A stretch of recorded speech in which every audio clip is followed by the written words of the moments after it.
ಈಗ ನೀವು ಪ್ರಿಯಾಂಕ್ ಖರ್ಗೆ ರಾಜೀನಾಮೆ ಕೇಳ್ತಿದ್ದೀರಾ, ಹಾಗಾಗಿ ಅವರು ಕೇಳ್ತಿದ್ದಾರೆ ಯಡಿಯೂರಪ್ಪನವ್ರ ಮೇಲೆ ಪೋಕ್ಸೋ ಪ್ರಕರಣ ಇದೆ.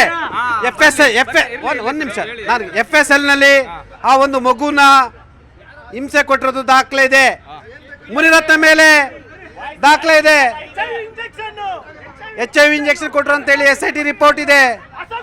ನೀವು ಇವ್ರದ್ದು ರಾಜೀನಾಮೆಯನ್ನು ತಗೊಂಡ್ರ ಅಂತ ಕೇಳ್ತಾ ಇದ್ದಾರೆ ಸರ್. ಈಗ ಹೇಳ್ತಿದಾರಲ್ಲ, ರಾಜ್ಯದ ಜನತೆ ಕಣ್ಮುಂದೆ ಎಲ್ಲ ಇದೆ. FSL ಅಲ್ಲಿ ಹೇಳಿದ್ದಾರೆ ಏನೇನು ಪೋಕ್ಸೋ ಕೇಸ್ತು ಸಂಬಂಧಿತ ಅವ್ರಿಗೆ ಅರೆಸ್ಟ್ ಮಾಡಿದ್ದಾರೆ, ಅವಲೇ ಎಲ್ಲ ಆಗಿದೆ, ಸಂಬಂಧ ಇರ್ಲಾರ್ದ ವಿಷಯನಲ್ಲ. ಯಡಿಯೂರಪ್ಪ ಒಂದ್ ನಿಮಿಷ, ಪೋಕ್ಸೋ ಪ್ರಕರಣದಲ್ಲಿ ಪೋಕ್ಸೋ ಕೇಸ್ನಲ್ಲಿ ಯಡಿಯೂರಪ್ಪನವ್ರನ್ನ ಈ ರಾಜ್ಯದ ಪೊಲೀಸು ಅರೆಸ್ಟ್ ಮಾಡಿಲ್ಲ. ಬೇರೆ ಅನೇಕ ಪೋಕ್ಸೋ ಪ್ರಕರಣಗಳಲ್ಲಿ ಬಹಳಷ್ಟು ಜನ ಅರೆಸ್ಟ್ ಆಗಿದ್ದಾರೆ. ಯಡಿಯೂರಪ್ಪ ಪ್ರಕರಣದಲ್ಲಿ ಕಾಂಗ್ರೆಸ್ ಮತ್ತು BJP ಕೊಲ್ಯೂಡ್ ಆಗಿದ್ದಾವೆ ಅಂತ ಗಂಭೀರ ಆರೋಪ ಇರ್ತಕ್ಕಂಥದ್ದು. ಹಾಗಾಗಿ ಎಸ್ ಸರ್ ಇವ್ರಿಗೆ ಅಷ್ಟು ನೈತಿಕತೆ ಇದ್ರೆ ಫಸ್ಟ್ ರಾಜೀನಾಮೆ ಹೋಗ್ಲಿ, ರಾಜೀನಾಮೆ ಕೊಡ್ಲಿ, ತನಿಖೆಗೆ ಹೋಗ್ಲಿ, ಆಮೇಲೆ ಎದುರಿಸ್ಬಿಟ್ಟು ಬರ್ಲಿ. ತಪ್ಪು ಮಾಡಿಲ್ಲ ತಾನೆ, ರಾಜೀನಾಮೆ ಕೊಟ್ಬಿಟ್ಟು ಹೋಗ್ಲಿ ಬಿಡಿ. ಅವರು ರಾಜೀನಾಮೆ ಕೊಡಬೇಕು, ನಿಮ್ಮವರು ರಾಜೀನಾಮೆ ಕೊಡಬೇಕು. ನ್ಯಾಯ ಅಂದ್ರೆ ನ್ಯಾಯ. ನಮ್ಮ ರಾಜೀನಾಮೆ ಕೊಡ್ಬೇಕು ಅಂದ್ರೆ ಅದಾಗಿದೆ, ಅವರು ಕೊಡಬೇಕು, ನೀವು ಕೊಡಬೇಕು, ಹೌದಲ್ವಾ? ನ್ಯಾಯ ಎಲ್ರಿಗೂ ಒಂದೇ ಅಲ್ವಾ? ಕೊಡಲೇಬೇಕು. ಅಲ್ಲಲ್ಲ ಒಂದ್ ನಿಮಿಷ, ಕರೆಕ್ಟ್ ಅದು. ಕೊಡಲೇಬೇಕು ಕೊಡಲೇಬೇಕು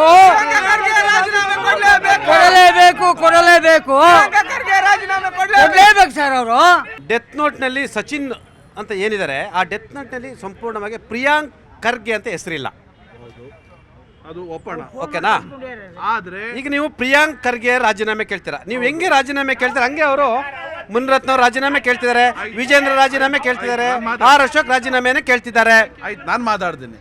ಈ ವಿಷಯದಲ್ಲಿ ಏನಾಗಿದೆ ಅಂದ್ರೆ ಸ್ಪಷ್ಟತೆ ಇಲ್ಲ. ಯಾವುದು ಆತ್ಮಹತ್ಯೆ ಪ್ರಕರಣದಲ್ಲಿ ಪ್ರಿಯಾಂಕ್ ಖರ್ಗೆ ಹೆಸರಿಲ್ಲ. ಆದರೆ ಪ್ರಿಯಾಂಕ್ ಖರ್ಗೆ ಅವರ ಸಂಗಡಿಗರೇನಿದ್ದಾರೆ ರಾಜು ಕಪ್ನೂರು, ಈ ಕೊಲೆ ಕೇಸ್ನಲ್ಲಿ ಅವರು ಇನ್ವಾಲ್ವ್ ಇದ್ದಾರೆ. ಅವ್ರ ಬ್ಯಾಂಕ್ ಅಕೌಂಟಿಗೆ ದುಡ್ಡು ಹಾಕಿದ್ದಾರೆ, ಆಮೇಲೆ ಅವ್ರ ಮನೆಗೆ ಹೋಗಿ ಧಮಕಿ ಹಾಕಿದ್ದಾರೆ. ಈ ಗುಲ್ಬರ್ಗಾದಲ್ಲಿ ಏನಿದೆ ಅಂದರೆ ಕಲಬುರಗಿಯಲ್ಲಿ ಅವರ ಗುಂಡಾಗಿರಿ ಇದೆ, ಪ್ರಿಯಾಂಕ್ ಖರ್ಗೆ ಅವರ ಗುಂಡಾಗಿರಿ ಇದೆ. ಇಡೀ ನಗರವನ್ನು ಕಂಟ್ರೋಲ್, ಗುಲ್ಬರ್ಗ ಮತ್ತು ಬೀದರ್ ಜಿಲ್ಲೆ ಗುಂಡಾಗಿರಿ ಇದೆ ಅವ್ರಿಗೆ. ಹಾಗಾಗಿ ಈ ವಿಷಯದಲ್ಲಿ ಅವರು ಶುದ್ಧವಾಗಿದ್ದರೆ ರಾಜೀನಾಮೆ ಕೊಟ್ಟು ಬನ್ನಿ, ಆಮೇಲೆ ಎಲೆಕ್ಷನ್ ಎಲ್ಲ ಹೋಗಲಿ, ಎಲೆಕ್ಷನ್ ಬರಲಿ. ನೀವು ನಮ್ಮ ಮುನಿರತ್ನ ಪಾಲಮ್ಗೆ ಅವ್ರು ಹೇಳಿದ್ರ ನಾವು ರಾಜೀನಾಮೆ ಕೊಡಿಸ್ತೀವಿ, ನೀವು ಕೊಡ್ತೀರಾ? ನೀವು ಖರ್ಗೆ ಅವರ ಭಯಕ್ಕೆ ನೀವು ಯಾವುದೇ ಒಂದು ತನಿಖೆ ಮಾಡ್ತಾ ಇಲ್ಲ. ಪೊಲೀಸ್ ಕಂಪ್ಲೇಂಟ್ ಆಗಿಲ್ಲ ರೀ ಇಲ್ಲಿವರೆಗೆ, ಅವ್ರ ಮೇಲೆ ಕಂಪ್ಲೇಂಟ್ ಆಗಿಲ್ಲ. FIR ಆಗಿದೆ, ಇನ್ನೂ ಅರೆಸ್ಟ್ ಆಗಿಲ್ಲ ಅವ್ರಿಗೆ, ಬರೀ FIR ಆಗಿದೆ, ಅರೆಸ್ಟ್ ಆಗಿಲ್ಲ ಅವರು, ಇನ್ನು ಜೈಲಲ್ಲಿ ಇಲ್ಲ. ಅರೆಸ್ಟ್ ಮಾಡಲ್ಲೇನ್ರಿ? ಅರೆಸ್ಟ್ ಆಗಿ ಮಾಡಿಲ್ಲ. ರಿಪಬ್ಲಿಕ್ ಆಫ್ ಕಲಬುರಗಿಲಿ ಪೊಲೀಸ್ ಇಲಾಖೆ ಇಲ್ವಾ? ಅರೆಸ್ಟ್ ಆಗಿ ಮಾಡಿಲ್ಲ ಅಂದ್ರೆ ನೀವು ಯಡಿಯೂರಪ್ಪ ಅವ್ರ ಕೇಸೇ ಬೇರೆ, ಯಡಿಯೂರಪ್ಪ ಅವ್ರ ಕೇಸೇ ಬೇರೆ, ಯಡಿಯೂರಪ್ಪ ಅವ್ರ ಕೇಸೇ ಬೇರೆ, ಯಡಿಯೂರಪ್ಪ ಅವ್ರಿಗೆ ಕೇಸ್ ಬೇರೆ, ಯಡಿಯೂರಪ್ಪ ಅವ್ರ ಕೇಸ್ ಬೇರೆ, ಇದರಲ್ಲಿ ಇಲ್ಲ. ಹಾಗಾಗಿ ಪ್ರಿಯಾಂಕ್ ಖರ್ಗೆ ಅವರು ರಾಜೀನಾಮೆ ಕೊಡಲೇಬೇಕು, ರಾಜೀನಾಮೆ ಕೊಡಲೇಬೇಕು. ಪ್ರಿಯಾಂಕ್ ಖರ್ಗೆ ವಿಚಾರದಲ್ಲಿ ಆಮ್ ಆದ್ಮಿ ಪಕ್ಷದ ನಿಲುವೇನು ಸರ್? ಉಪ್ಪು ತಿಂದವರು ನೀರು ಕುಡಿಲೇಬೇಕು, ಅದು ಯಾರೇ ಆಗಿರಲಿ. ಆದರೆ ಜನಸಾಮಾನ್ಯನಾಗಿ ನಾನು ಸಚಿನ್ ಅವನ್ನ ಜನಸಾಮಾನ್ಯನಾಗಿ ನಾನು ಅವ್ರಿಗೊಂದು ಒಳ್ಳೆ ಒಂದು ತೀರ್ಪು ಕೊಡಬೇಕು ಅಂತ ನಾನು ಕೇಳ್ಕೊಳ್ತೀನಿ ಸರ್. ಕರ್ಮ ಯಾರನ್ನೂ ಬಿಡಲ್ಲ, ಕರ್ಮ ಎಲ್ಲರನ್ನೂ ಹಿಂದೆ ಹಿಂಬಾಲಿಸ್ಕೊಂಡು ಬಂದೇ ಬರುತ್ತೆ. ಪ್ರಿಯಾಂಕಾ ಖರ್ಗೆ ಆಗಿರಲಿ, ಯಾರೇ ಆಗಿರಲಿ, ಸಚಿನ್ ಅವ್ರ ಸಾವಿಗೆ ಯಾರು ಕಾರಣರಾಗಿದ್ದಾರೋ ಅವ್ರು ತಕ್ಕ ಪಾಠ ಕಲಿತಾರೆ ಸರ್. ಈ ಮಾರಲಿಟ್ ಇದೆಯಾ ಕಾಂಗ್ರೆಸ್ ಮತ್ತು BJP ಅವರಿಗೆ?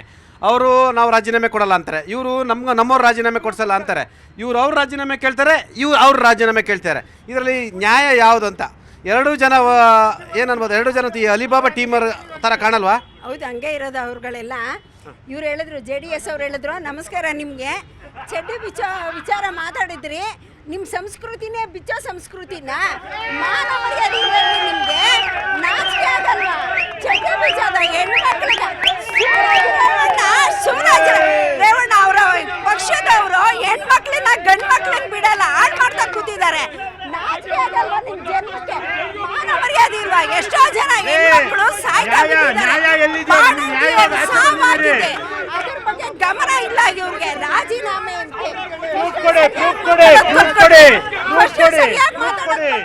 ಹೆಣ್ಮಕ್ಳಿಗೆ ಗೌರವ ಕೊಡಿ. ನಾಚಿಕೆ ಆಗಲ್ಲ ನಿಮ್ಗೆ? ಮಾನ ಮರ್ಯಾದೆ ಇಲ್ವಾ?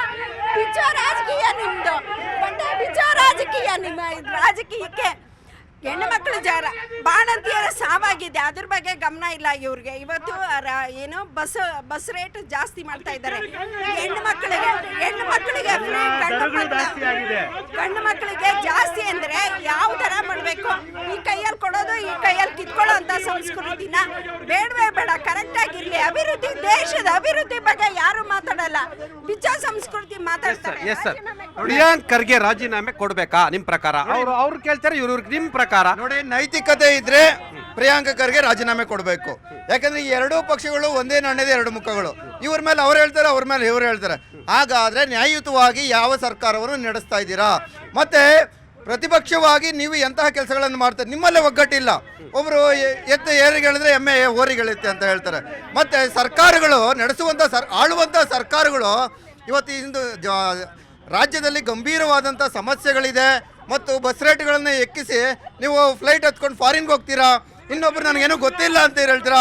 ಮಾನ್ಯ ಗೃಹ ಸಚಿವರು ನಿಷ್ಕ್ರಿಯತೆ ಇದೆ.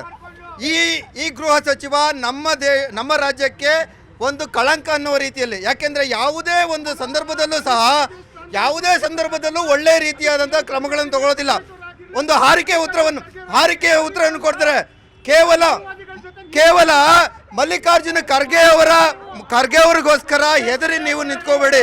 ಸಿದ್ದರಾಮಯ್ಯವರಾಗಲಿ, DK ಶಿವಕುಮಾರ್ ಅವರಾಗಲಿ, ಪರಮೇಶ್ವರ ಆಗಲಿ, ಮಲ್ಲಿಕಾರ್ಜುನ ಖರ್ಗೆ ಅವ್ರಿಗೆ ಎದುರ್ಕೋಬೇಡಿ, ಜನಸಾಮಾನ್ಯಗೆ ಎದುರ್ಕೊಳ್ಳಿ. ಈ ಜನ ನಿಮಗೆ 139 ಸೀಟ್ ಕೊಟ್ಟಿದ್ದಾರೆ.